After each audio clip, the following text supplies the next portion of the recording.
दुर्घटनेमध्ये गेल्या 24 तासांमध्ये 18 नागरिकांचा मृत्यू तर 65 नागरिक जखमी। राज्याच्या आपत्ती विभागाचा 24 तासांचा अहवाल समोर।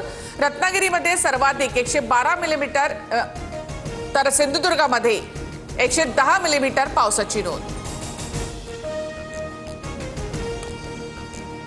मुंबईमध्ये समुद्रात मोठी भरती 4.21 मीटरच्या लाटा उसळणार। मुंबई शहर आणि उपनगरात काही ठिकाणी जोरदार पावसाची शक्यता।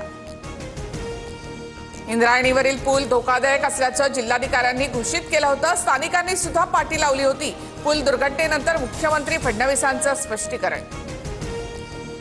मावळ तालुक्यातील इंद्रायणी नदीवरील जीर्ण पूल कोसळून चौघांचा मृत्यू, 51 जण जखमी। मृतांच्या नातेवाईकांना 5 लाखाची शासकीय मदत जाहीर। तर आज पुन्हा एनडीआरएफ कडून बचाव कार्य सुरू।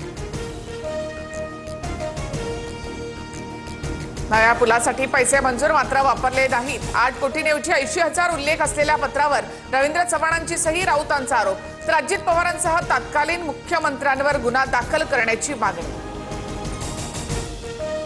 सरकार बाधित नागरिकांच्या पाठीशी खंबीर उभं, पण मुळात हा प्रसंग का येतो? पूल धोकादायक होता तर तिथे पूर्ण प्रवेशबंदी का नाही झाली? लोकांनी सुद्धा उत्साहाला थोडा आवर घालायला हवा। राज ठाकरेंचं ट्विट। हाँगकाँगवरून दिल्लीला येणारं एअर इंडियाचं बोईंग 787 ड्रीम लाइनर विमान पुन्हा हाँगकाँगला रवाना। तांत्रिक बिघाडामुळे विमान पुन्हा हाँगकाँगला वळवलं, एअर इंडियाचं स्पष्टीकरण। लखनौ विमानतळावर सौदी एअरलाइन्सच्या विमानाच्या चाकातून धूर, अग्निशमन दलाकडून आगीवर नियंत्रण, सर्व प्रवासी सुखरूप। शाखाध्यक्ष विभाग अध्यक्ष काम करत नाहीत तिथे त्वरित पर्याय शोधा। 30 जून पर्यंत संबंधित पर्यायासह पुन्हा अहवाल सादर करा। मनसेच्या केंद्रीय समितीच्या बैठकीत राज ठाकरेंचे आदेश। भरत गोगावलेंनी रश्मी ठाकरेंवर टीका केल्यानंतर शिवसैनिक आक्रमक। गोगावले यांनी निवडणुकीपूर्वी अघोरी पूजा घातली। पूजेसाठी गुवाहाटीच्या बगलामुखीमधून महाराज आणले, वसंत मोरे यांचा गंभीर आरोप।